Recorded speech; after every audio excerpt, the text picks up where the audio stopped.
મિત્રો, હું ટ્રેનમાં મુસાફરી કરી રહ્યો હતો. મારી સામે એક સુંદર યુવતી બેઠી હતી, જેને એક યુવક તંગ કરી રહ્યો હતો. મારાથી આ સહન ન થયું, એટલે મેં એને એક જોરદાર થપ્પડ મારી દીધી. ત્યારબાદ મારી અને એ યુવતીની સારી ઓળખાણ થઈ ગઈ.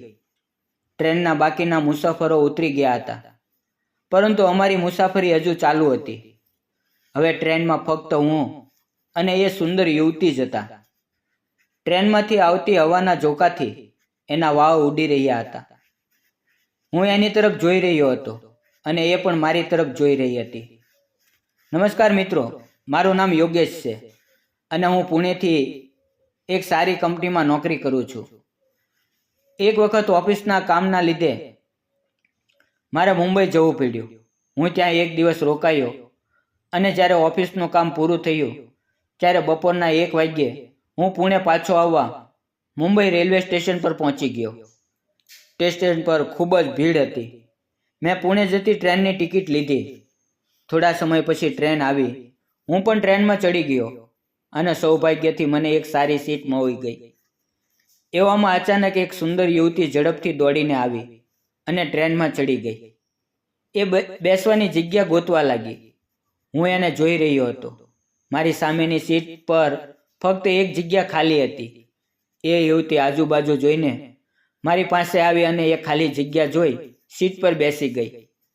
એની બાજુમાં એક યુવક પહેલેથી જ બેઠેલો હતો. મારું ધ્યાન એ વાત પર ગયું કે એ યુવક વારંવાર એ યુવતીને તાકતો હતો. એ યુવતી ખરેખર ખૂબ સુંદર હતી.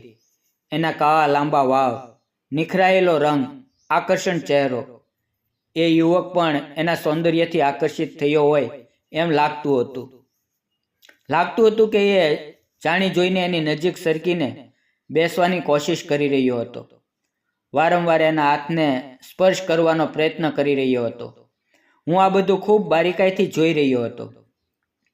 એ યુવતી એ યુવકથી થોડી દૂર બેસવાની કોશિશ કરી રહી હતી, પરંતુ ટ્રેનમાં ભીડ એટલી હતી કે એ શક્ય નહોતું. એને 1-2 વખત એ યુવકને કહ્યું, થોડુંક સાઈડમાં બેસો, મારી સાથે ચીપકીને ન બેસો.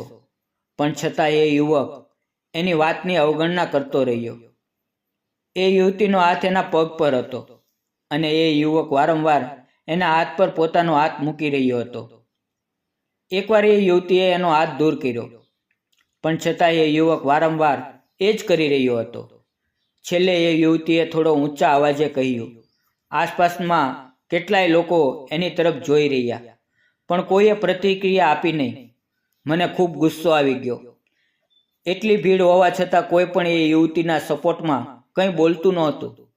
હું તરત ઊભો થઈ ગયો અને એ યુવકને એક જોરદાર થપ્પડ મારી. એ યુવક મારી તરફ ગુસ્સાથી જોવા લાગ્યો. મેં એને કહ્યું, શરમ નથી આવતી તને?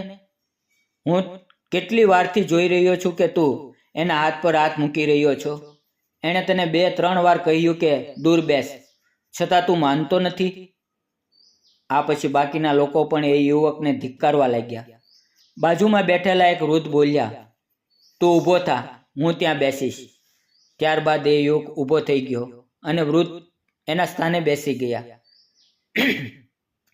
એ યુવક જઈને બીજી સીટ પર બેઠો. હવે એની આંખો નીચે ઝૂકેલી હતી. મારા થપ્પડ મારવાથી અને એનું સમર્થન કરવાથી એ યુવતી મારી તરફ જોતી રહી. એને મારી તરફ જોઈને એક હલકી સ્મિત આપી અને કહ્યું, થેન્ક યુ. મેં પણ એને સ્મિત આપ્યું. લગભગ 2 કલાકની મુસાફરી બાદ ટ્રેન એક સ્ટેશન પર ઊભી રહી. ત્યાં ટ્રેન લગભગ 10-15 મિનિટ માટે ઊભી રહેવાની હતી. ટ્રેન ઊભી રહી ત્યારે મેં વિચાર્યું કે બહાર જઈને કંઈક ખાવા પીવા માટે લાવું. એટલે હું ઊભો થયો. એટલામાં એ યુવતી મારી તરફ જોઈને બોલી, હું પણ આવું. તમે બહાર જઈ રહ્યા છો? મને લાગ્યું કે એ થોડી ડરી ગયેલી છે. મેં કહ્યું, ચાલો. અને એ છોકરી મારી પાછો આવી. હું ટ્રેનમાંથી બહાર નીકળ્યો. બહાર એક વડાપાઉંની લારી હતી. મેં ત્યાંથી 2 વડાપાઉં પેક કરાવ્યા અને એને પૂછ્યું, તમે શું લેશો? સામે એક જામફળ વેચનાર ઊભો હતો. એણે કહ્યું, હું અમૃત લઈ લઉં છું. હું પણ એની સાથે ગયો અને એને જામફળ લઈ આપ્યા. એ પૈસા આપવાનો પ્રયાસ કરતી હતી, પણ મેં એને પૈસા આપવા દીધા નહીં. પછી અમે બંનેએ પાણીની બોટલ પણ લીધી. પછી અમે બંને ફરી ટ્રેનમાં આવીને બેસી ગયા. હું જે વડાપાઉં લાવ્યો હતો તેમાંથી એક મેં તેને આપ્યું. એણે પહેલાં કહ્યું મારે નથી જોતું, પણ મેં એને એક વડાપાઉં આપ્યું.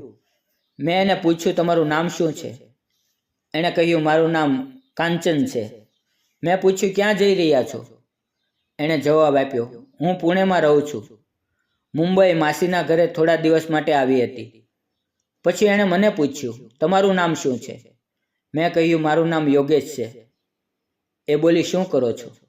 મેં કહ્યું હું પણ પુણેમાં જ રહું છું. હવે ત્યાં જ જઈ રહ્યો છું અને એક કંપનીમાં નોકરી કરું છું. અહીં થોડા દિવસની ટ્રેનિંગ માટે આવ્યો હતો. આ રીતે અમારી બંને વચ્ચે થોડી વાતચીત થઈ.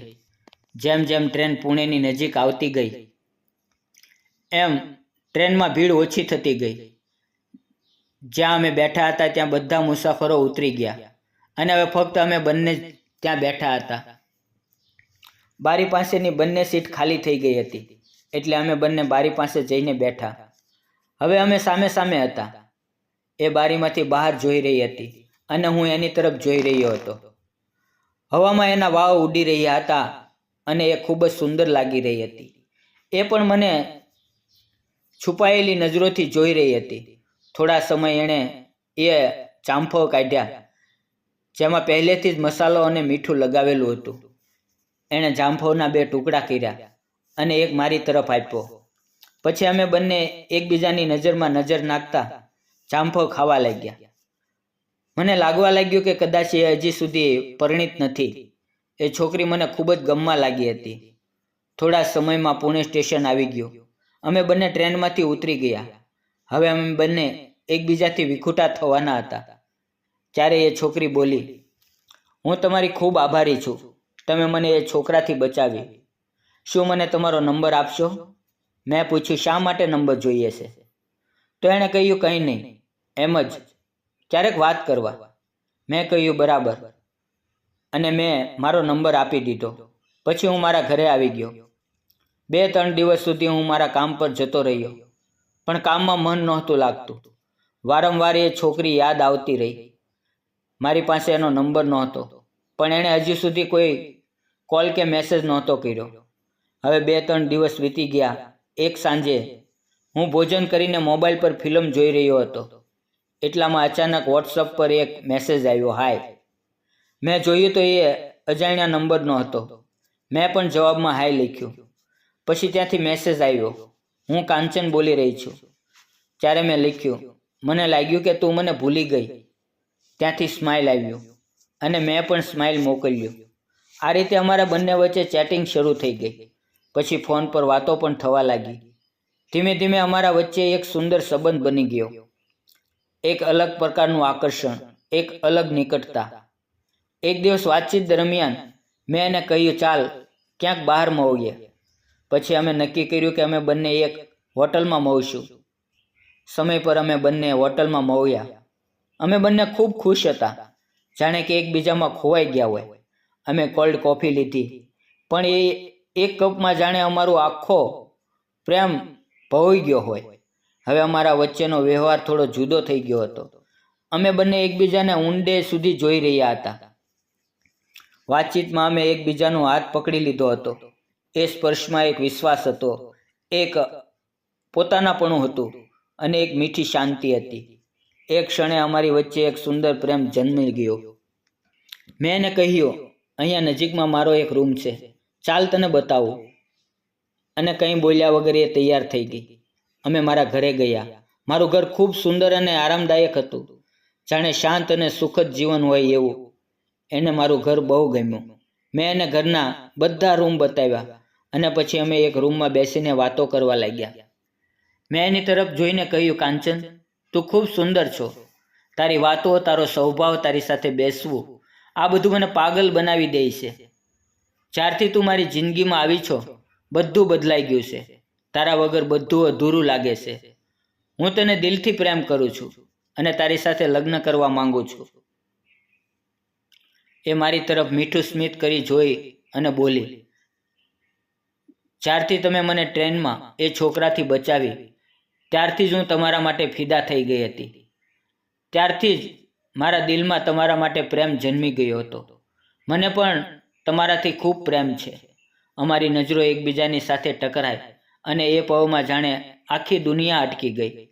મેં એનો હાથ મારા હાથમાં લીધો. અમે બંને ખૂબ ખુશ હતા. ત્યારબાદ હું કાંચનને એના ઘરે છોડીને આવ્યો. ત્યાં એણે એના માતા પિતા સાથે મારી ઓળખાણ કરાવી. સાંજે હું ઘરે પાછો આવ્યો. પછી ફોન પર કાંચન સાથે વાત કરતાં મેં કહ્યું, હવે આપણે બંનેએ આપણા માતા પિતાને આ સંબંધ વિશે જણાવવું જોઈએ.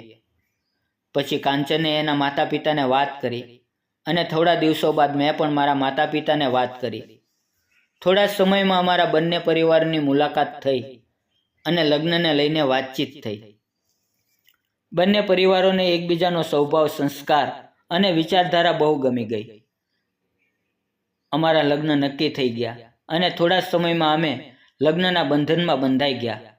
આજે અમે બંને સાથે છીએ, એકબીજાના પ્રેમમાં ડૂબેલા, એકબીજા પર જાન છાટકતા અને એક અત્યંત સુંદર, સંતોષદાયક અને પ્રેમમય જીવન જીવી રહ્યા છીએ. મિત્રો, મેં અને કાંચને લગ્ન કરી લીધા. તમને શું લાગે છે? અમે સાચું કર્યું કે ખોટું? કૃપા કરીને તમારી વાત કોમેન્ટમાં જરૂર લખો. ક્યારેય કોઈ અજાણી વ્યક્તિની મદદથી શરૂ થયેલો સંબંધ, જો તેમાં વિશ્વાસ, સન્માન અને સાચો પ્રેમ હોય તો એ જીવનભરનો સાથ બની શકે છે. કોઈ પણ સંબંધમાં માત્ર આકર્ષણ નહીં, પણ એકબીજાની કાળજી, સંવાદ અને પરિવારમાં સન્માન હોવું જરૂરી છે. કોઈ પણ પરિસ્થિતિમાં જો યોગ્ય હિંમત દેખાડવામાં આવે તો સંબંધ ખીલે છે, ટકે છે અને જીવનને સુંદર બનાવી દે છે. પ્રેમ માત્ર એક ભાવના નથી, પણ એ એક જવાબદારી છે. અને જ્યારે બંને વ્યક્તિઓ તેને મળીને નિભાવે છે ત્યારે સાચો પ્રેમ કાયમ રહે છે. મારી અને કાંચનની આ પ્રેમ કથા જો તમને ગમી હોય તો કૃપા કરીને આ કહાનીને લાઈક કરો, શેર કરો અને ચેનલને સબસ્ક્રાઈબ કરવાનું ભૂલશો નહીં. તમારા પ્રેમ અને સમય માટે દિલથી આભાર. ધન્યવાદ મિત્રો.